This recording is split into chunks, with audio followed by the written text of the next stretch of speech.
Hello friends, स्वागत है तमारू Shriji क्लासेसना YouTube channel में। आजना वीडियो में આપણે સ્વિચ ગેર અને પ્રોટેક્શનમાં ચેપ્ટર 2 ના જે એમસીક્યુ છે તેના વિશે ચર્ચા કરીશું। આગળના વિડીયોમાં ચેપ્ટર 1 અને ચેપ્ટર 2 ના એમસીક્યુઝ ના મટીરીયલ મૂકેલું જ છે અને તેના વિડીયો અપલોડ કરેલા છે તે જોઈ લેવા। પ્રશ્ન છે, resistance wire is used in HRC fuse for which purpose. તો જે એચઆરસી ફ્યુઝ છે તેમાં રેઝિસ્ટન્સ વાયર વપરાય છે તે શા કારણે વપરાય છે, તેનો ઉપયોગ કરવાનું કારણ શું? તો it is used to control restriking voltage, એટલે કે રીસ્ટ્રાઇકિંગ વોલ્ટેજને કંટ્રોલ કરવા માટે તેનો ઉપયોગ થાય છે। ફરીથી, resistance wire is used in HRC fuse for which purpose, એટલે કે એચઆરસી ફ્યુઝમાં રેઝિસ્ટન્સ વાયર કેમ વપરાય છે, તો તે રીસ્ટ્રાઇકિંગ વોલ્ટેજને કંટ્રોલ કરવા માટે વપરાય છે। એના પછીનો ક્વેશ્ચન છે, HRC fuse with tripping device use which type of element। આ ખાસ ધ્યાન રાખજો, આ એક પ્રકારનો ફ્યુઝ છે HRC fuse કે જેમાં ટ્રિપિંગ ડિવાઇસ પણ વાપરવામાં આવે છે। તો HRC fuse with tripping device use which type of element, એટલે કે તેમાં કયા પ્રકારના એલિમેન્ટ વાપરવામાં આવે છે, તો તેમાં સિલ્વર એલિમેન્ટ વાપરવામાં આવે છે। અને આ જે ફ્યુઝ છે HRC fuse with tripping device સેના પ્રોટેક્શન માટે વપરાય છે, કયા ડિવાઇસના પ્રોટેક્શન માટે વપરાય છે, તો મોટરના પ્રોટેક્શન માટે વપરાય છે। આ ખાસ ધ્યાન રાખજો। હવે નો પ્રશ્ન છે, value of fusing factor should be 1.75। ખાસ ધ્યાન રાખજો કે તમને એવું કીધું હોય, જનરલી એવા ઓપ્શન આપેલા હોય કે ગ્રેટર ધેન 1, લેસ ધેન 1, બરાબર, ઇક્વલ્સ ટુ 1, તો એ સામે આપણે ઓપ્શન સિલેક્ટ કરીશું ગ્રેટર ધેન 1, પણ જો આવી કોઈ વેલ્યુ આપેલી હોય તો આન્સર આ સિલેક્ટ કરીશું 1.75। Generally the current rating of fuse kept 25% to 50% higher than normal current. તો આ ક્વેશ્ચન તમને આવું પૂછી શકે છે કે સામાન્ય રીતે જે ફ્યુઝનું કરંટ રેટિંગ હોય તે નોર્મલ કરંટ રેટિંગ કરતાં કેટલું વધારે રાખવામાં આવે છે, તો તે 25 થી 50% વધારે રાખવામાં આવે છે। આ ખાસ ધ્યાન રાખજો, આ એમસીક્યુ આવી રીતે પૂછી શકે છે, આ અહીંયા બ્લેન્ક હોઈ શકે છે કે generally the current rating of fuse kept blank higher than the normal current, એટલે કે નોર્મલ કરંટ કરતાં ફ્યુઝનું રેટિંગ કેટલું વધારે હોય છે, તો 25 થી 50%। પછી the test performed on fuse, એટલે કે જે ફ્યુઝ પર ટેસ્ટ પરફોર્મ્ડ કરવામાં આવે છે તે કયા પ્રકારના છે, તો કે ટાઈપ ટેસ્ટ। એના પછી સર્કિટ બ્રેકરમાં નીચે દર્શાવેલા મૂળભૂત ભાગો હોય છે, એટલે કે the main parts of circuit breaker are contact, insulation, operating mechanism અને આર્ક ક્વિન્ચિંગ મીડિયમ। તો આ જે એના મેઇન ભાગ હોય છે, મેઇન પાર્ટ હોય છે, એમાં ખાસ ધ્યાન રાખીશું કે contacts of circuit breaker are made up of which material, એટલે કે જે સર્કિટ બ્રેકરના કોન્ટેક્ટ હોય છે તે કયા મટીરિયલમાંથી બનાવવામાં આવેલા હોય છે, તો તે કોપરમાંથી બનાવવામાં આવેલા હોય છે। આ ક્વેશ્ચન ખાસ ધ્યાન રાખજો કે the contact of circuit breakers are made up of which material, તો એ કોપરમાંથી બનાવવામાં આવેલા હોય છે। એના પછી type of contact used in circuit breaker, એટલે કે સર્કિટ બ્રેકરમાં કયા કયા પ્રકારના કોન્ટેક્ટ વપરાય છે, તો કે પહેલા તમે નામ યાદ રાખી લેજો, tulip contact, finger and wedge contact, butt type, ring and cone type. તો આ ખાસ ધ્યાન રાખીશું કે કદાચ આવો પ્રશ્ન પૂછી શકે કે from following which of the contacts are use in circuit breaker, અથવા તો from following which types of contacts are used in circuit breaker. તો કોઈ પણ 3 ઓપ્શન આપેલા હોય અને ઓલ ઓફ ધી એબોવનો ઓપ્શન આપેલો હોય તો all of the above select કરીશું। એના પછી થોડું ડિટેલમાં જઈએ તો ખાસ આ જોઈએ કે ફિંગર અને વેજ કોન્ટેક્ટ છે એ હાઈ વોલ્ટેજ માટે વપરાય છે, બટ ટાઈપ કોન્ટેક્ટ પણ હાઈ વોલ્ટેજ માટે વપરાય છે। હવે આ રિંગ અને કોન ટાઈપ કોન્ટેક્ટ છે એ અલગ અલગ પ્રકાર છે। તો જે રિંગ ટાઈપ કોન્ટેક્ટ છે તેનો એડવાન્ટેજ શું છે, તો તેનો એડવાન્ટેજ છે કે તમે જે ફોલ્ટી કોન્ટેક્ટ હોય એને તમે બદલી શકો છો। આ અલગથી ખાસ ધ્યાન રાખજો કે જે રિંગ ટાઈપ કોન્ટેક્ટ છે એનો એડવાન્ટેજ શું છે, તો કે ફોલ્ટી કોન્ટેક્ટને આપણે બદલી શકીએ છીએ। એના પછી કે which type of contact use for low value of current, એટલે કે જ્યારે કરંટની કિંમત ઓછી હોય ત્યારે કયો કોન્ટેક્ટ વાપરવામાં આવે છે, તો કોન ટાઈપ। તો આ ખાસ ધ્યાન રાખજો, આમાંથી એક કે બે પ્રશ્ન નીકળી શકે છે। આ પ્રશ્ન પૂછવાની જે શક્યતા હોય છે, પોસિબિલિટી છે તે વધારે હોય છે। એના પછીનો ક્વેશ્ચન છે, in oil immersed circuit breaker which medium use for arc quenching medium, એટલે કે ઓઇલ ઇમર્સ્ડ પ્રકારના સર્કિટ બ્રેકરમાં કયું મીડિયમ આર્કને ઓલવવા માટે વપરાય છે, તો એના નામ પરથી યાદ રાખવાનું ઓઇલ વપરાય છે. એવી જ રીતે વેક્યુમ સર્કિટ બ્રેકર હોય તો વેક્યુમ, એર બ્લાસ્ટ અથવા એર બ્રેક સર્કિટ બ્રેકર હોય તો એર, અને SF6 સર્કિટ બ્રેકર હોય તો SF6. એના પછી which medium is used as a arc quenching medium, એમાં તમને અલગ અલગ ઓપ્શન આપેલા હોય કે air, oil, SF6 and all of the above, તો ઓપ્શન આવશે ઓલ ઓફ એબો. બરાબર, તો આ ખાસ ધ્યાન રાખજો. એરનો પણ આર્ક ક્વિન્ચ તરીકે ઉપયોગ કરીએ છીએ, ઓઇલનો પણ આર્ક ક્વિન્ચિંગ મીડિયમ તરીકે ઉપયોગ થાય છે, SF6નો પણ આર્ક ક્વિન્ચિંગ મીડિયમ તરીકે ઉપયોગ થાય છે. In circuit breaker arc is produce due to which process, જે સર્કિટ બ્રેકર છે તેમાં આર્ક કઈ પ્રોસેસના લીધે ઉત્પન્ન થાય છે, તો તે છે આયોનાઇઝેશન. આ ક્વેશ્ચન ખાસ ધ્યાનમાં રાખજો કે સર્કિટ બ્રેકર છે, સર્કિટ બ્રેકરમાં આર્ક કઈ પ્રોસેસના લીધે ઉત્પન્ન થાય છે, તો આયોનાઇઝેશનના લીધે ઉત્પન્ન થાય છે. આ ક્વેશ્ચન ખાસ ધ્યાન રાખજો.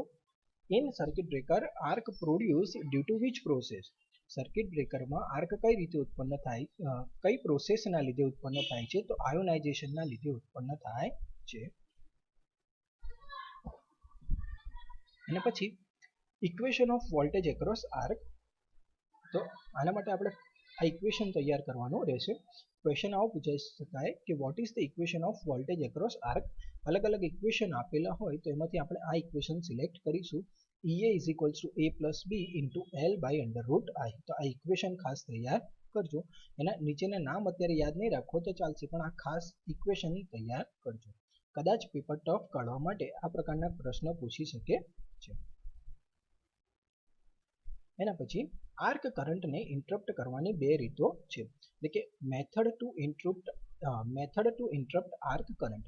તો there are two methods to interrupt arc current. First one is high resistance interruption, second is low resistance interruption. હવે આના બે નામ પરથી પણ બીજા બે ક્વેશ્ચન નીકળી શકે છે. શું? તો કે high resistance method is also known as, બીજા ઓપ્શન આપેલા હોય તો એમાં સાચો ઓપ્શન કયો હશે? રિયોસ્ટેટિક ઇન્ટરપ્શન. ફરીથી કહું છું, સૌથી પહેલા તો મેથડના નામ યાદ રાખી લઈએ કે હાઈ રેઝિસ્ટન્સ, લો રેઝિસ્ટન્સ છે. પછી આમાંથી આવો પ્રશ્ન પૂછી શકે કે high resistance interruption method is also known as, એમ કરીને બીજા ઓપ્શન આપેલા હોય તો આપણે સાચો ઓપ્શન હશે રિયોસ્ટેટિક ઇન્ટરપ્શન. સેકન્ડ ક્વેશ્ચન આવો પૂછી શકે the low resistance interruption method is also known as, તો એ હશે કરંટ ઝીરો ઇન્ટરપ્શન. તો આ ખાસ ધ્યાન રાખજો. Low resistance interruption use for which type of circuit breaker, તો તે છે એસી, એટલે કે ઓલ્ટરનેટિંગ કરંટ માટે વાપરવામાં આવે છે, ઓલ્ટરનેટિંગ સિસ્ટમ માટે વાપરવામાં આવે છે.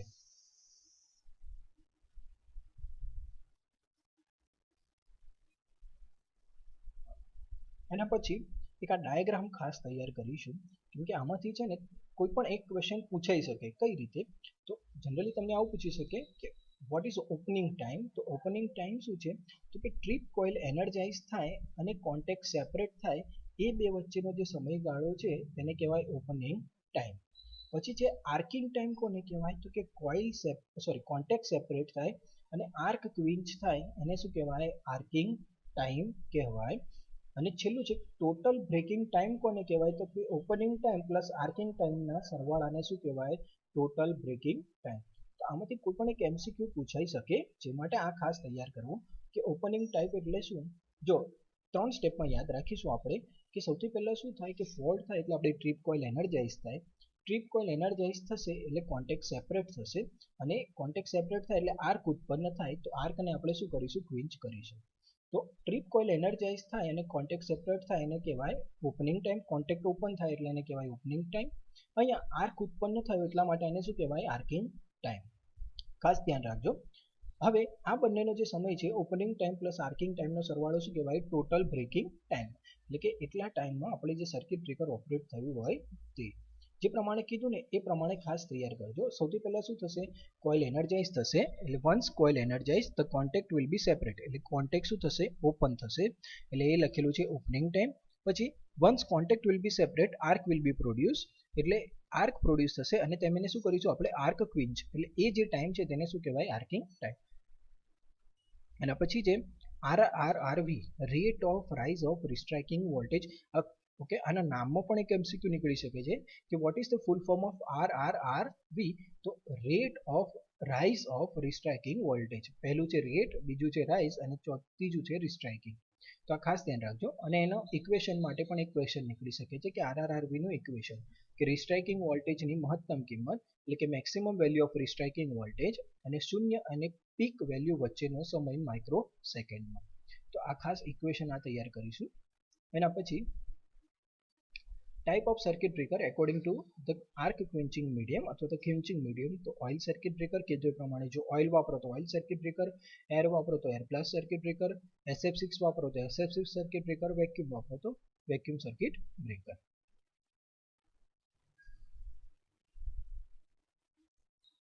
Which gas is produced due to the decomposition of oil? એટલે કે જે ઓઇલ સર્કિટ બ્રેકર હોય તો તેમાં આર્ક થશે, તો આર્કના કારણે ઓઇલનું ડિકોમ્પોઝિશન થશે, તો એના કારણે કયો ગેસ પ્રોડ્યુસ થશે? તો હાઇડ્રોજન ગેસ પ્રોડ્યુસ થાય છે. In bulk oil circuit breaker oil is used four which purpose?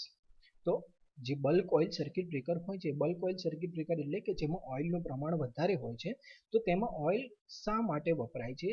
તો બે કારણ માટે વપરાય છે.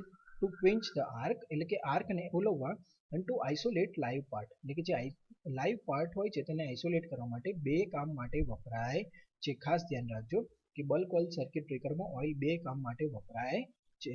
તો આમાં ઓપ્શન આપેલા હોય to quench the arc, to isolate the arc, both A and B and none of the above. તો આન્સર શું આવશે? બોથ. એની ઓપોઝિટ બીજું છે in minimum oil type circuit breaker oil is used for. Minimum oil type circuit બ્રેકરમાં oil શાના માટે વપરાય છે? તો ટુ ક્વિન્ચ ધ આર્ક. એમાં પણ ઓપ્શન આવા જ હોઈ શકે, to quench the arc, to isolate the live part, both A and B and none of the above. તો આપણે આન્સર શું સિલેક્ટ કરીશું? A. મિનિમમ ઓઇલ સર્કિટ બ્રેકરમાં ઓઇલ એક જ કામ કરે જ્યારે બલ્ક ઓઇલમાં બે કામ કરે છે. Cross jet explosion type circuit breaker use to interrupt heavy current. આ એક સર્કિટ બ્રેકરનો પ્રકાર છે કે ક્રોસ જેટ એક્સપ્લોઝન ટાઈપ. કેવા કરંટને ઇન્ટરપ્ટ કરવા માટે વપરાય છે? તો હેવી ફોલ્ટ કરંટને ઇન્ટરપ્ટ કરવા માટે વપરાય છે. એના પછી self compensated jet type circuit breaker use for both heavy and small fault current. High અને લો વેલ્યુના કરંટ માટે વપરાય છે. એના નામ પરથી તમારે યાદ રાખવાનું છે. Forced blast oil circuit breaker is also cold as impulse type circuit breaker. આ ખાસ ધ્યાન રાખજો. આ અલગથી થિયરમ એક નાનો એવો પોઈન્ટ આપેલો છે કે forced blast oil circuit breaker શેના તરીકે ઓળખવામાં આવે છે? તો ઇમ્પલ્સ ટાઈપ સર્કિટ બ્રેકર તરીકે પણ ઓળખવામાં આવે છે. એના પછી ખાસ ધ્યાન રાખીશું આ for 11 kV circuit breaker oil required. એટલે જે 11 kV નું સર્કિટ બ્રેકર હોય ઓઇલ સર્કિટ બ્રેકર, તેમાં ઓઇલ કેટલું હોય? તો તેમાં ઓઇલ હોય 230 litre. For 66 kV circuit breaker oil required. 66 kV ના સર્કિટ બ્રેકરમાં કેટલું હોય? તો કે 1800 લીટર. અને from 220 kV circuit breaker oil કેટલું? તો 36,370 લીટર્સ. તો આ ખાસ એના લીટર્સ ધ્યાનમાં રાખીશું. સૌથી પહેલા તો લીટર્સમાંથી એક ક્વેશ્ચન પૂછી શકે છે કે 11 kVમાં ઓઇલ કેટલું જરૂરી છે? તો 11 kV સર્કિટ બ્રેકરમાં 230 લીટર, 66 kVમાં 1800 લીટર અને 220 kVમાં 36 × 370 લીટર, 36,370 લીટર. એના પછી એક ક્વેશ્ચન આવો નીકળે છે એમ જ આપેલું છે કે if voltage increase 6 times oil requirement increase અથવા ઓઇલ રિક્વાયર્ડ, તમે ગમે તે લખી શકો કે જો આપણો વોલ્ટેજ 6 ટાઈમ વધે, 6 ગણો થાય તો ઓઇલ કેટલા ગણું વધશે? તો ઓઇલ વધશે 7.8 ટાઈમ્સ એટલે કે 7.8 ગણો ઓઇલ વધશે. એ આવી રીતે ગણીશું કે 66 kV માટે ઓઇલ કેટલું છે? 1800 અને 11 kV માટે કેટલું છે? 230. તો 1800 ભાગ્યા 230 કરીશું તો આનો આન્સર આવશે 7.8. તો આ રીતે તમારી બુકમાં આપેલો છે, એટલા માટે આ ખાસ તમને જણાવું છું કે આ પણ ખાસ ધ્યાન રાખજો કે ઇફ વોલ્ટેજ ઇન્ક્રીઝ 6 ટાઈમ્સ, કે જો વોલ્ટેજ 6 ગણો થાય, અહીંયા 11 માંથી 66 એટલે 6 ગણો થયું, તો ઓઇલ રિક્વાયરમેન્ટ કેટલી ઇન્ક્રીઝ થશે? તો 1800 માંથી 230 થઈ, તો એને કન્વર્ટ કરી 7.8 ટાઈમ્સ. સિમિલરલી આમાં પણ આવું હશે કે ઇફ વોલ્ટેજ ઇન્ક્રીઝ 20 ટાઈમ્સ એટલે કે જો વોલ્ટેજ 20 ગણો થાય તો ઓઇલ રિક્વાયરમેન્ટ કેટલી થાય? તો કે 158 ટાઈમ્સ થશે. એ પણ આ રીતે આપણે કેલ્ક્યુલેટ કરી શકીએ છીએ. જો તમને લીટર યાદ હશે તો તમે આ રીતે કેલ્ક્યુલેટ કરી શકો છો. એના પછી આ એમસીક્યુ ખાસ ધ્યાન રાખવાનું છે કે how much percentage of oil use to quench the arc, કે જે આપણું ઓઇલ સર્કિટ બ્રેકર છે તેમાં આપણે ઓઇલ વાપરીએ છીએ તો તેમાંથી કેટલા ટકા ઓઇલ આર્કને ક્વિન્ચ કરવા એટલે કે આર્કને ઓલવવા માટે વપરાય છે, તો એમાંથી માત્ર 10% ઓઇલ જ આર્કને ક્વિન્ચ કરવા માટે વપરાય છે. બાકીનો જે ઓઇલ છે રિમેનિંગ જે છે એ ઇન્સ્યુલેશન માટે વપરાય છે. તો આ ક્વેશ્ચન ખાસ ધ્યાનમાં રાખજો કે how much percentage of oil is used two quench the arc, તો 10% જ ખાલી આર્કને ઓલવવા માટે વપરાય છે. પછીનો ક્વેશ્ચન છે વોટ ઇઝ ટર્બ્યુલેટર, તો ટર્બ્યુલેટર એ આર્ક કંટ્રોલ્ડ ડિવાઇસ છે. આ જે છે એ I think minimum oil circuit બ્રેકરમાં વપરાય છે, એમ જ એક ડિવાઇસ હતું એમાંથી આ બનાવ્યો છે MCQ.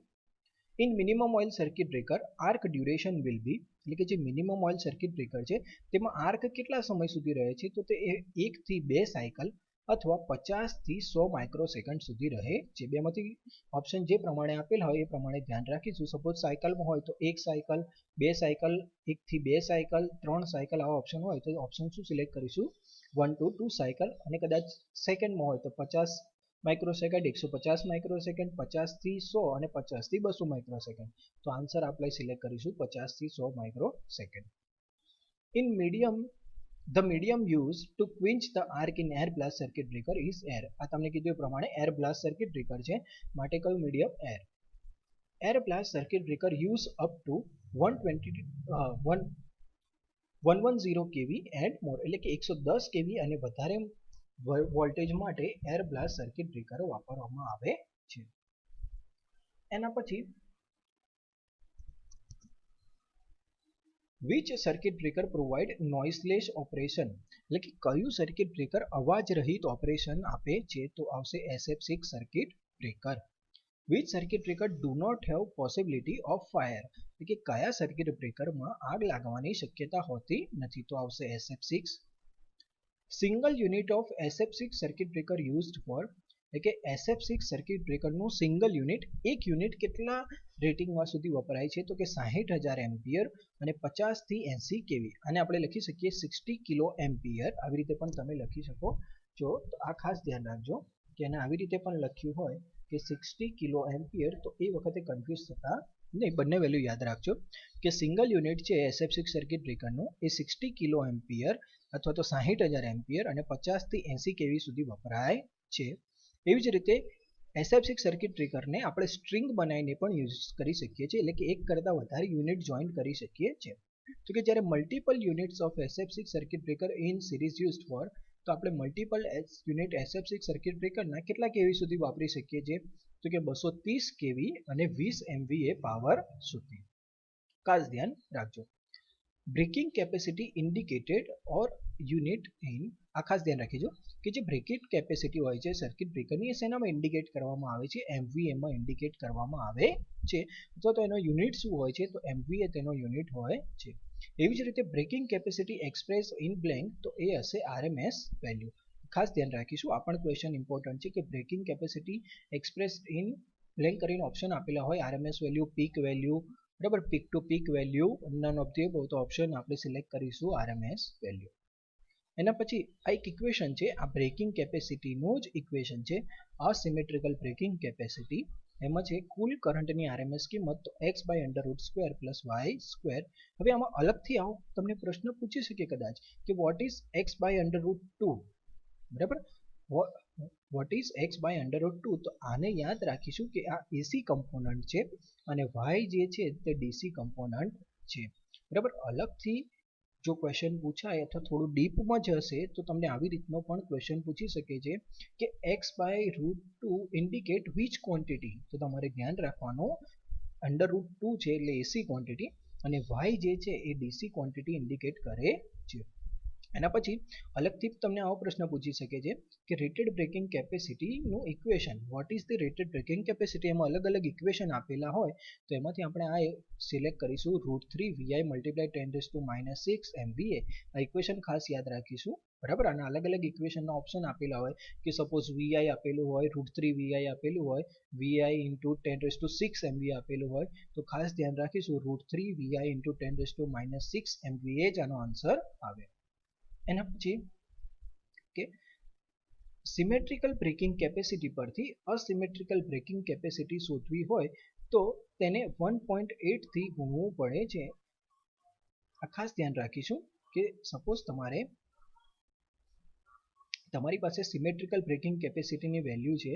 If you have value of symmetrical breaking capacity and if you want to find asymmetrical braking capacity, then the equation is multiply symmetrical braking capacity with 1.8. ખાસ ધ્યાન રાખજો, ફરીથી કહું છું કે જો તમારી પાસે સિમેટ્રિકલ બ્રેકિંગ કેપેસિટીની કિંમત હોય અને તમારે અસિમેટ્રિકલ બ્રેકિંગ કેપેસિટી શોધવી હોય તો શું કરીશું તો કે સિમેટ્રિકલ બ્રેકિંગ કેપેસિટીને 1.8 વડે મલ્ટીપ્લાય કરો. If you have value of symmetrical braking capacity and you want to find asymmetrical braking capacity, then multiply symmetrical braking capacity with 1.8. આ એનો એક ઇક્વેશન છે, આ સેન્ટેન્સ પરથી નીકળે છે, બરાબર. અથવા તો vote is the multiplication factor, આવી રીતે કરીને પણ તમને ક્વેશ્ચન પૂછી શકે. તો આ 1.8 ખાસ ધ્યાન રાખજો કે આવો ક્વેશ્ચન પૂછી શકે કે અસિમેટ્રિકલ બ્રેકિંગ કેપેસિટી મેળવવા માટે સિમેટ્રિકલ બ્રેકિંગ કેપેસિટીને કેટલા વડે ગુણવું પડે છે. તો એનો આન્સર આવશે 1.8. અલગ અલગ ઓપ્શન આપેલા હોય 1, 1.5, 1.7 અને 1.8. તો આન્સર શું આવશે 1.8. ઇંગ્લિશમાં ક્વેશ્ચન આવો પૂછાય, to find asymmetrical breaking capacity symmetrical breaking capacity multiply by, તો એના option will be given like that 1, 1.2, 1.9, 1.8. તો answer will be 1.8. Next question છે મેકિંગ કેપેસિટી. આ ઇક્વેશન ખાસ ધ્યાન રાખજો, મેકિંગ કેપેસિટીના બંને ઇક્વેશન, કોઈ પણ ઇક્વેશન તમને કદાચ એમસીક્યુમાં પૂછી શકે છે સાચું માટે. નેક્સ્ટ ક્વેશ્ચન આમાંથી આવું નીકળી શકે કે making capacity can be find by multiplying symmetrical breaking capacity 2.55. ખાસ ધ્યાન રાખજો કે મેકિંગ કેપેસિટી કેવી રીતે મેળવી શકીએ છીએ તો કે સિમેટ્રિકલ બ્રેકિંગ કેપેસિટીને 2.55 વડે ગુણવાથી મેળવી શકીએ છીએ. તો આ મલ્ટિપ્લિકેશન પણ યાદ રાખજો.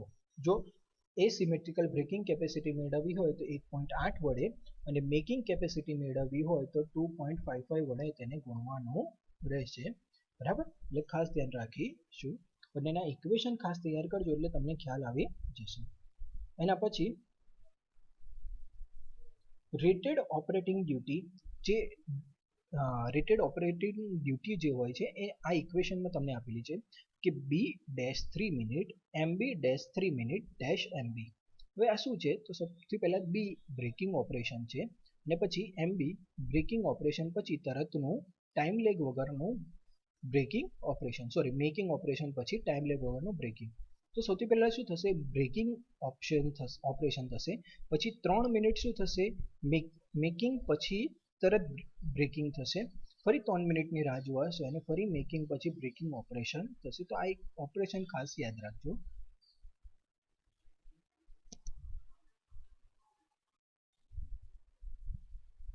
એના પછીનો એક આ સિમ્પલ એવો એક એક્ઝામ્પલ છે, કદાચ તમને આવી રીતના એક્ઝામ્પલ પૂછીને કોઈ પણ એક વેલ્યુ ફાઇન્ડ કરવાનું પૂછી શકે. તો સૌથી પહેલા ક્વેશ્ચન આવો છે, એક ફેઝ સર્કિટ બ્રેકરના rating the 3 phase circuit breaker rating 100 ampere 500 MVA 66 kV and 3 second. So find કરો rated service voltage, rated current, breaking capacity, rated symmetrical breaking current, rated making current and short time rating. તમારે આ બધી જ વસ્તુ find કરવાની છે. તો first આ જે 4 ક્વોન્ટિટી છે એ આપણને એના ડેટા પરથી જ મળી જાય છે. ફર્સ્ટ છે રેટેડ સર્વિસ વોલ્ટેજ, તો જે સર્વિસ વોલ્ટેજની વેલ્યુ આપેલી હોય તે 66 kV. પછી છે રેટેડ કરંટ, તો રેટેડ કરંટની વેલ્યુ આપણે આ લઈશું 1000 એમ્પિયર. નેક્સ્ટ બ્રેકિંગ કેપેસિટી, ખાસ ધ્યાન રાખજો બ્રેકિંગ કેપેસિટીનો યુનિટ શું છે MVA, એટલે MVA વાળી ક્વોન્ટિટી લઈશું 500 MVA. અને લાસ્ટમાં છે શોર્ટ ટાઈમ રેટિંગ, તો શોર્ટ ટાઈમ રેટિંગ માટે તમે અહીંયા પાછળ ઓપ્શન જોશો 3 સેકન્ડ, તો આન્સર શું આવશે 3 સેકન્ડ. એના પછી આપણે બે જ ક્વોન્ટિટી ફાઇન્ડ કરવાની રહે છે કે રેટેડ સિમેટ્રિકલ બ્રેકિંગ કરંટ, તો એનું ઇક્વેશન આ ખાસ ધ્યાન રાખીશું કે MVA × 10⁶ ડિવાઇડેડ બાય √3 kV × 3. આ ઇક્વેશન ખાસ ધ્યાન રાખીશું. અને આ બંને ઘણા વિદ્યાર્થીઓ યાદ રાખતા નથી. Most of students do not remember this, so kindly remember this, એટલે કે આ યાદ રાખજો, બરાબર, કેમ કે આનાથી જ તમારો સાચો જવાબ આવશે, નહીં તો સાચો જવાબ આવે નહીં. તો આ રેટેડ સિમેટ્રિકલ બ્રેકિંગનું ઇક્વેશન છે, આ ખાસ ધ્યાન રાખીશું. અને રેટેડ મેકિંગ કરંટ શોધવું હોય તો આપણે જોયું કે 2.55 વડે આ જે આન્સર આવે તેને આપણે મલ્ટીપ્લાય કરી દઈશું. બરાબર, કે રેટેડ સિમેટ્રિકલ બ્રેકિંગને 2.55 વડે મલ્ટીપ્લાય કરીશું તો રેટેડ મેકિંગ કરંટ મળશે. આ ખાસ ધ્યાન રાખજો, કદાચ આવો ક્વેશ્ચન પૂછી શકે છે. અને આ જે છે સિમેટ્રિકલ બ્રેકિંગ કરંટ એ પૂછાવાની શક્યતા પોસિબિલિટી 99% છે, એટલે કે 99% આવો ક્વેશ્ચન કોઈ આવી શકે છે.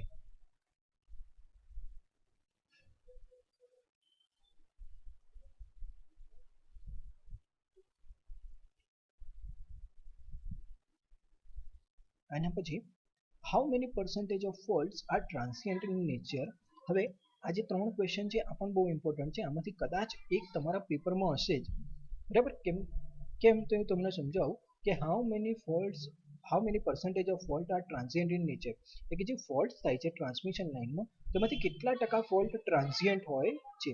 તો એ છે 80% ફોલ્ટ. ટ્રાન્સિયન્ટ ફોલ્ટ એટલે કેવા કે જે જાતે જ દૂર થઈ જાય, કે સપોઝ કોઈ ઝાડની ડાળી ટ્રાન્સમિશન લાઇનને અડે પવન આવે તો, અને પવન જાય તો ફરીથી ટ્રાન્સમિશન લાઇનથી દૂર થઈ જાય છે. તો એવા પ્રકારના ફોલ્ટ કેટલા છે, તો 80%, 80% ઓફ ફોલ્ટ.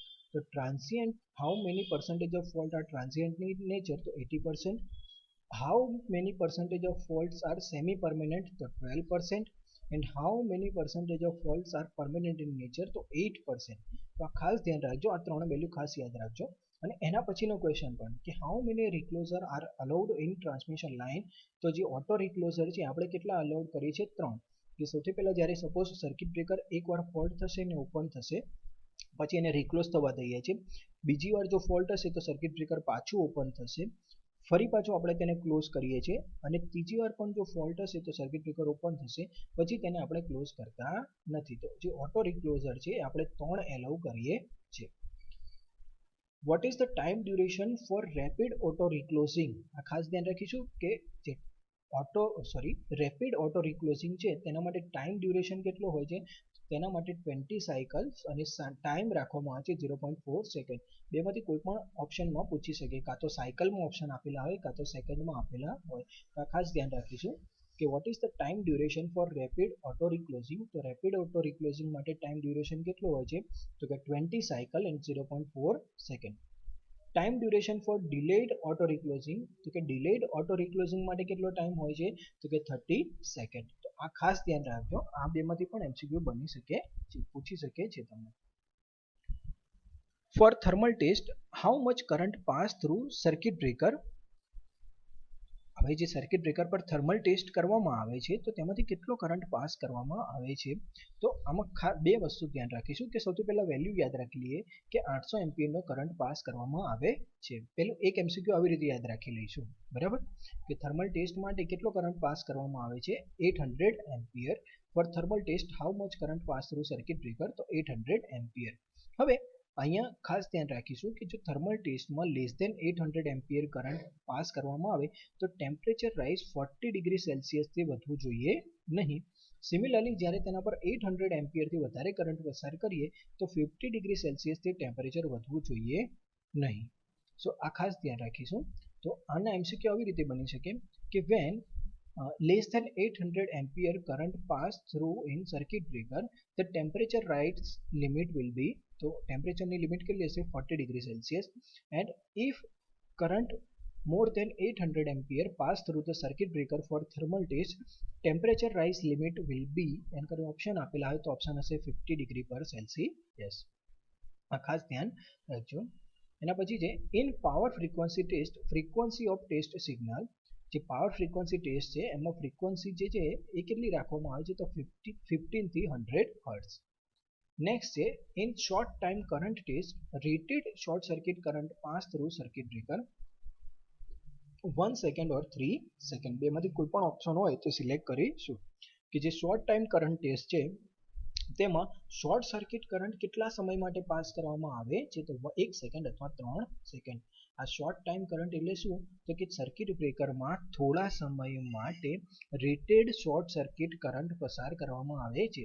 તો જે શોર્ટ સર્કિટ કરંટ હોય છે તેની કિંમત વધારે હોય છે, માટે તેને ઓછા સમય માટે પાસ થવા દેવામાં આવે છે.